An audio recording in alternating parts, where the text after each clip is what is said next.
चलो आज हम लोग बात करेंगे दक्षिण भारत के राज्य जो है उसमें सबसे पहले हम लोग बहमनी साम्राज्य को लेंगे। ठीक है, बहमनी साम्राज्य देखो इतना बड़ा अच्छे से। तो महमूद बिन तुगलक के शासन काल में दिल्ली सल्तनत के विघटन के परिणाम स्वरूप दक्षिण भारत में दो नए राज्य, एक बहमनी था और एक विजयनगर था। किसके? मोहम्मद बिन तुगलक के। ये याद है, मोहम्मद बिन तुगलक के बाद में क्या होगा ना, दिल्ली सल्तनत के टुकड़े होने लग गए थे। ठीक है, विघटन होने लगा था। उसी के दौरान क्या हुआ ना कि गुजरात में, मतलब गुजरात में नहीं सॉरी, दक्षिण में जो है दो राज्यों का बनना, एक बहमनी और एक विजयनगर। तो बहमनी साम्राज्य आज हमारा पहला टॉपिक है। बहमनी साम्राज्य के बारे में हम लोग डिस्कस करेंगे ऑल ओवर, उसके बारे में जितने भी शासक उसके आए उसके। ठीक है, तो बहमनी साम्राज्य की स्थापना मोहम्मद बिन तुगलक के काल में हुई। कब हुई? तो दोनों की ही जो है मोहम्मद बिन तुगलक के काल में हुई। इसके निरंतर विद्रोह एवं अशांति का परिणाम था। जो मोहम्मद बिन तुगलक के काल में जो निरंतर विद्रोह और अशांति जो फैली थी ना, उसी का रिजल्ट था कि बहमनी साम्राज्य की स्थापना हुई। तुगलक सम्राट द्वारा दक्षिण में नियुक्त अमीर ए सादा ने अराजकता की स्थिति का लाभ उठाकर विरोध कर दिया। किसने? अमीर ए सादा, मतलब नाम में लग रहा है कि सादा आदमी है। ठीक है, इसे को दक्षिण में नियुक्त किया हुआ था, तो इसको लगा कि अब अराजकता फैल ही रही है, तो अभी कोई है नहीं, तो अपने क्या बोलते हैं कि कर देते हैं विद्रोह, है ना, विद्रोह टाइप में, मतलब कुछ कर देते हैं, फायदा उठा लिया इसने। ठीक है, विद्रोह का।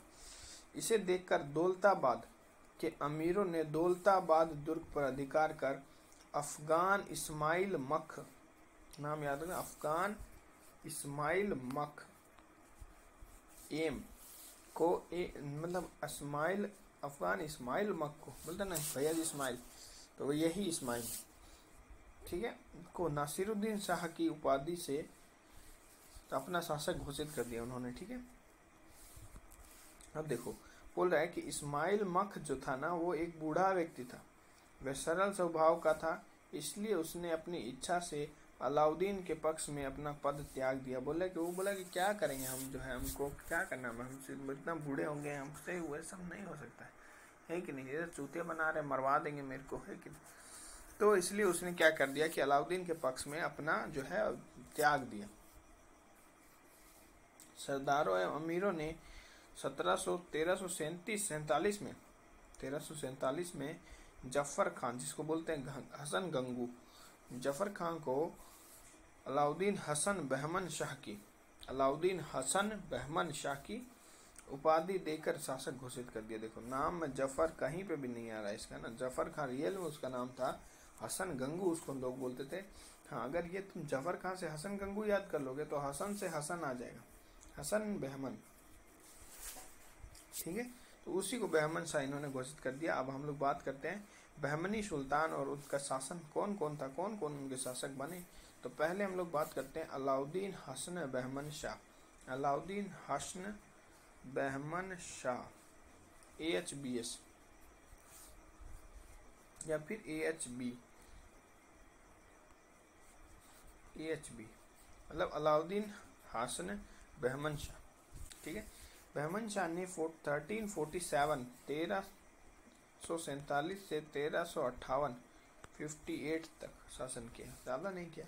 कितना हुआ? 7, 3 ये बचा और 8 वो भी, 3 और 8 11, 10-11 साल। ठीक है, इसके बाद हम लोग आगे चलते हैं। अब देखो क्या हुआ कि सिंहासन पर बैठने के पश्चात बहमनी राज्य के संस्थापक सुल्तान अलाउद्दीन हसन बहमन शाह ने राज्य विस्तार के लिए कंधार, कट्टागिरी, कल्याणी व बीदर आदि क्षेत्रों को विजित किया है। कितना जीत लिया देखो, कंधार मतलब अपने इसके कंधे में ताकत था, कट्टा निकाला ही ना, बोले साले कौन कट्टा, कौन नहीं मानेगा, कल्याण कर दूंगा अभी उसका, कल्याणी, बंदर बना दूंगा बीदर।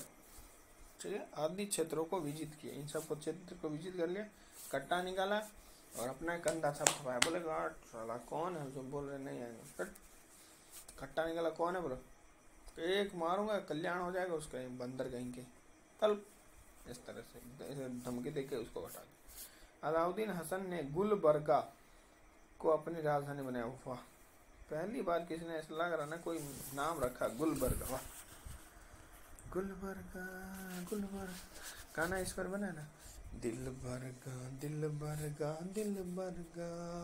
हाँ गुल भरगा गुलबर्गा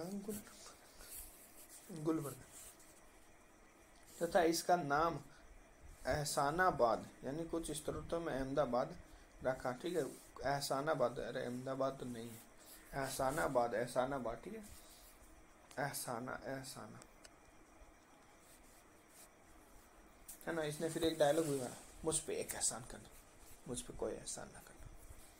ठीक है, इसके डायलॉग भी याद करो यार, डायलॉग पे मजा नहीं आएगा फिर। ब्राह्मण साहब ने कौन सा डायलॉग मारा, मुझ पे एक एहसान करना, मुझ पे कोई एहसान ना करना। गाना कौन सा आता था, दिल भरगा गुलबर्गा, ये वाला इस तरह से गाना, डायलॉग, मुझ पे एक एहसान करना, मुझ पे सब एहसान करना। ठीक है, ये इसका डायलॉग था। तो एहसानाबाद। अलाउद्दीन हसन ने अपने शासन के अंतिम दिनों में दाबुल पर अधिकार कर लिया। किस पे, दाबुल पे। ये तो काबुल की जगह दाबुल पे कर लिया। ठीक है, ध्यातव्य है कि दाबुल पश्चिमी तट पर बहमनी साम्राज्य का महत्वपूर्ण बंदरगाह है। ये क्या है, दाबुल, नाम में ये बुल है, ये पर है ये बंदर, दबा हुआ बंदर को बुल कहते हैं, दाबुल। तो ये क्या था, बंदरगाह, बहुत इंपॉर्टेंट पश्चिमी बंदरगाह था ये। ठीक है, तो इसने उस पर अधिकार कर लिया। अलाउद्दीन हसन ने हिंदुओं के प्रति उदार की नीति, उदार मतलब ये अच्छा था, ये मतलब हिंदुओं के लिए थोड़ा ठीक था। ठीक है, इसने राज्य में जजिया की कर की वसूली पर प्रतिबंध लगाया। बोले हटाओ यार जजिया फजिया को, है जजिया का तजिया निकाल दूंगा मैं, बोला। तो ये हिंदुओं के लिए अच्छा था, इसने जो है हटा दिया था जजिया कर। फरवरी 1358 में बहमन शाह की मृत्यु हो गई। उसने अपने पीछे एक ऐसा राज्य छोड़ा जिसकी सीमाएं उत्तर में वाणगंगा नदी और दक्षिण में, देखो उत्तर में वाणगंगा तक तो पहुंचती थी, दक्षिण में कृष्णा नदी तक, पश्चिम में दौलताबाद तक और पूर्व में भिंगोरी तक फैली हुई थी। ठीक है, मोहम्मद शाह प्रथम। अलाउद्दीन हसन की मृत्यु के बाद उसका पुत्र मोहम्मद शाह, इसका पुत्र भी मोहम्मद शाह, मोहम्मद शाह तो साले इतने सब है ना, मोहम्मद शाह क्या बोले, मोहम्मद शाह ने माँ बहन एक कर दिए सबकी। ठीक है, मोहम्मद शाह देखो, मोहम्मद शाह प्रथम का सारा जीवन विजयनगर और वारंगल से एक विजय एवं विजय से संबंधित रहा। ठीक है, विजयनगर वारंगल से युद्ध एवं विजय से संबंधित रहा। मोहम्मद शाह प्रथम का सबसे बड़ा योगदान बहमनी को प्रशासनिक व्यवस्था को व्यवस्थित करना था। थोड़ा ये एडमिनिस्ट्रेटिव थोड़ा इसने बढ़िया कर दिया, ये इसका थोड़ा सा बोलते हैं कि रोल, प्रशासनिक व्यवस्था को व्यवस्थित करना था सबसे बड़ा योगदान। उसके आदेशानुसार समस्त सार्वजनिक मद गृह बंद कर दिए गए ना, सार्वजनिक मद गृह, दारू की दुकानें बंद कर दी, मद गृह बंद कर दिए गए और उसने अपने कठोर प्रबंधन से राज्य की अनुशासनहीनता को समाप्त कर दिया। बोले कि एडमिनिस्ट्रेशन चला रहे हैं तो क्या मजाक कर रहे हो क्या, डिसिप्लिन रखो, एकदम अनुशासन रखो, अनुशासनहीनता यहाँ नहीं चलेगी, है कि नहीं। राज्य प्रबंधन के लिए उसने राज्यों को 4 तरफों या अतरफों यानी प्रांतों में बांटा। ठीक है, जिसको बोलते हैं 4 तरफों यानी 4 प्रांतों में बांटा। जैसे कि एक हो गया गुलबर्गा, दौलताबाद, बरार और बिदर। कौन सा, देखो गुलबर्गा तो राजधानी हो गया, दौलताबाद तक तो उसका था ये, दौलताबाद, बरार और बिदर को तो उसने जीता था। ठीक है, बरार भी था, में भी विभाजित किया और प्रत्येक का प्रबंध एक प्रांताध्यक्ष को सौंप दिया, जिसे सेना रखना अनिवार्य था। ठीक है, और प्रांताध्यक्ष को बोल दिया और उसको सेना रखना भी अनिवार्य बोल दिया। ठीक है, इसी के काल में बारूद का प्रयोग पहली बार हुआ, जिससे रक्षा संगठन में एक नई क्रांति हुआ। इसी के काल में इसे मोहम्मद शाह के काल में सबसे पहले, खतरनाक है यार, बारूद का प्रयोग करना अपने आप में बहुत बड़ी बात है। मोहम्मद जो बारूद है सारा, मोहम्मद शाह जो है बारूद का ढेर है। ठीक है, जिससे नई क्रांति पैदा हुई। सही बात, 1775 में मोहम्मद शाह प्रथम की मृत्यु हो गई। किसकी, मोहम्मद शाह प्रथम जो था इसकी मृत्यु हो गई। मृत्यु तो होनी है, कभी ना कभी तो मरोगे। अब देखो मोहम्मद शाह प्रथम के उत्तराधिकारी कौन कौन है। 1375 में मोहम्मद शाह की मृत्यु के पश्चात अगले 22 वर्षों में 5 सुल्तान सत्तारूढ़ हुए। अगले 5 में कितना, 22। अलाउद्दीन मोहम्मद हुआ, देखो फिर मोहम्मद शाह द्वितीय हुआ, जो मोहम्मद शाह प्रथम था। ये गयासुद्दीन, साला कितना गयासुद्दीन है यार, गयासुद्दीन और शमशुद्दीन दाऊद, शमशुद्दीन दाऊद।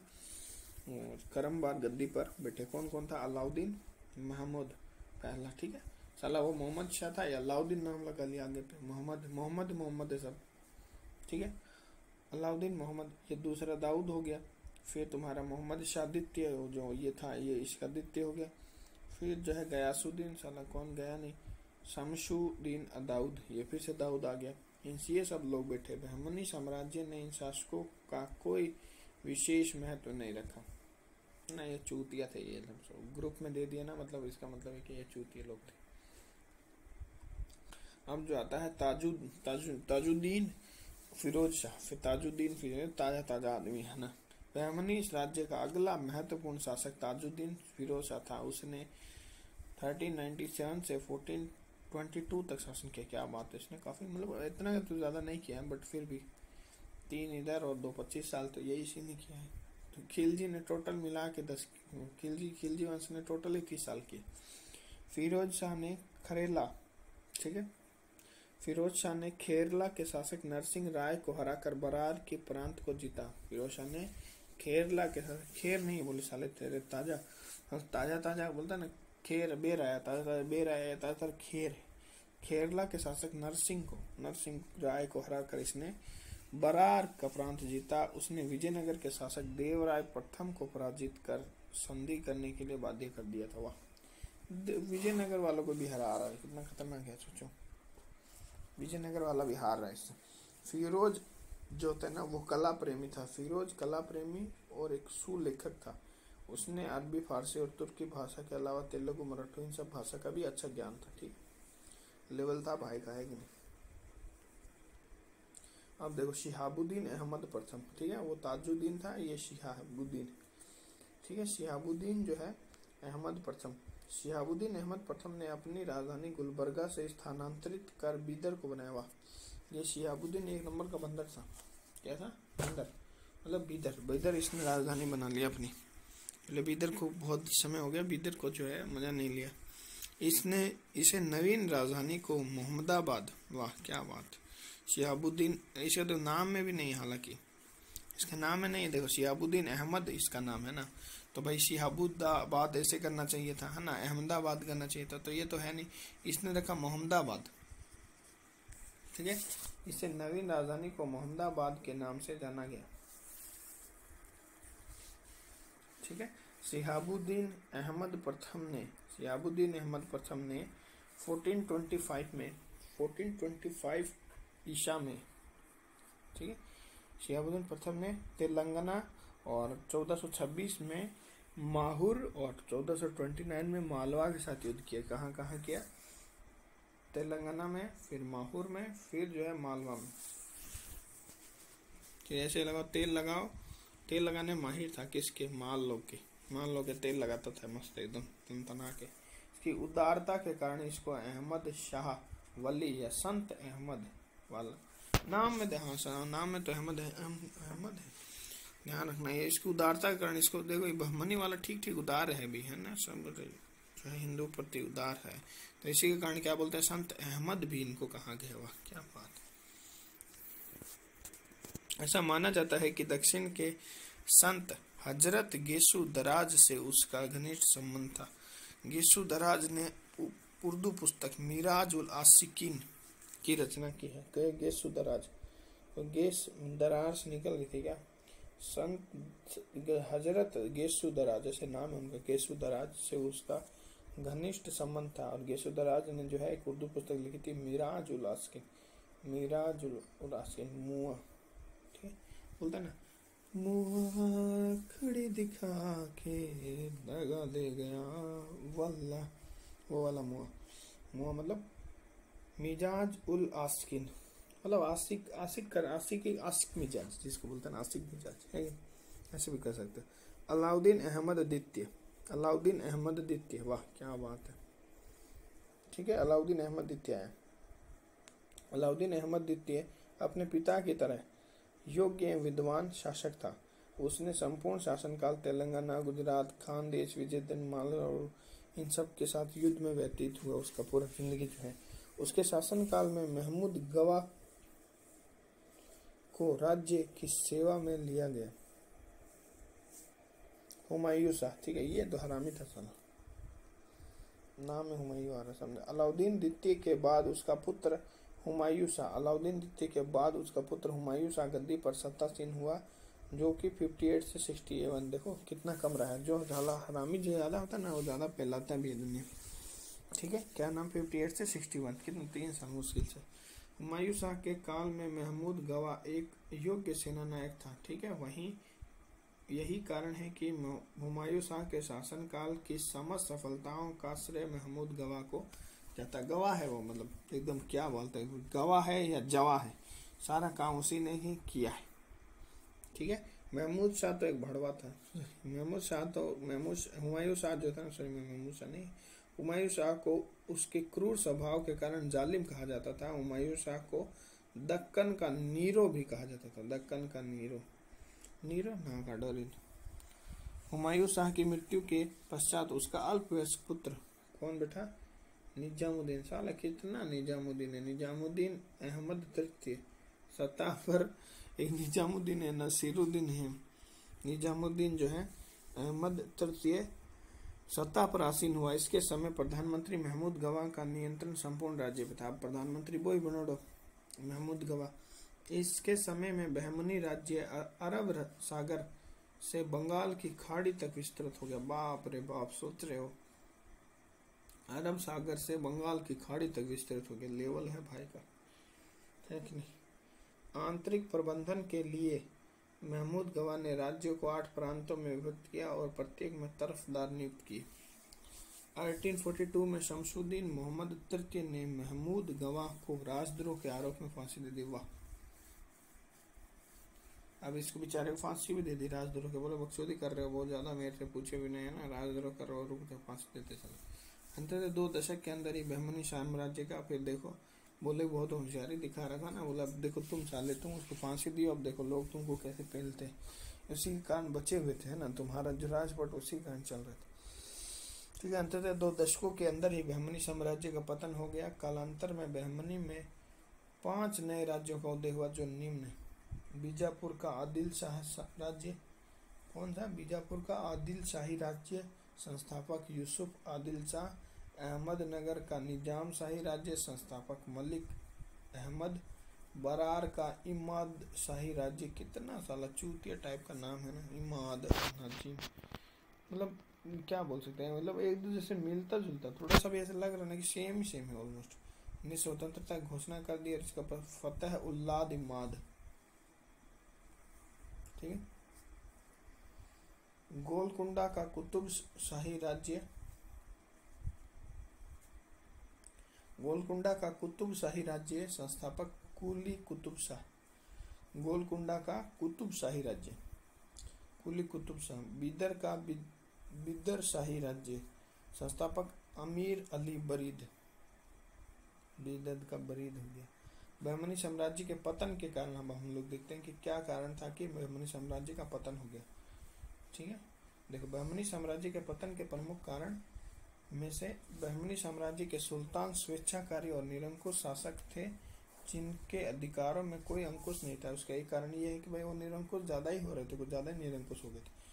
अधिकांश सुल्तान धर्माद, भोग विलासी, अत्याचारी प्रवृत्ति के थे। बहमनी सुल्तानों ने अपनी प्रजा को भौतिक उन्नति के लिए कोई ठोस कदम नहीं उठाया। ठीक है, अपने विलास में, अपनी भूख को मिटाने में लगे हुए रहते थे। उन्होंने जनता के प्रति क्या है ना कि कोई मतलब कोई भौतिक कल्याण नहीं किया, जनता का कोई फायदा नहीं किया उन्होंने। सदा से ही यही आता हुआ, जनता को कोई फायदा होता नहीं, कभी जनता को खुद से करना पड़ता है। बहमनी सुल्तानों की असहिष्णुता, धार्मिक नीति के कारण हिंदुओं में असंतोष व्याप्त था। अपनी स्थापना से लगभग 175 वर्ष तक पूरे अस्तित्व काल में बहमनी सुल्तानों का आंतरिक कलह एवं बाहरी शत्रुओं का निरंतर सामना करना पड़ा। आंतरिक में लड़ाई हो रही है, बाहर में लोग फैल रहे हैं। मतलब आंतरिक कलह का प्रमुख कारण दरबार में मुस्लिम अमीरों के 2 दलों के मध्य ईर्ष्या, प्रतिस्पर्धा और शत्रुता का होना।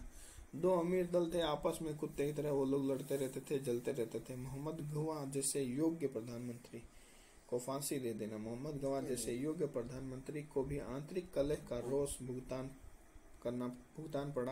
भुगतना पड़ा। उनकी हत्या के साथ ही बहमनी साम्राज्य का पतन सुनिश्चित हो गया। तो ये कुल मिला के बहमनी साम्राज्य था। ये बहमनी साम्राज्य खत्म कर दिया हमने।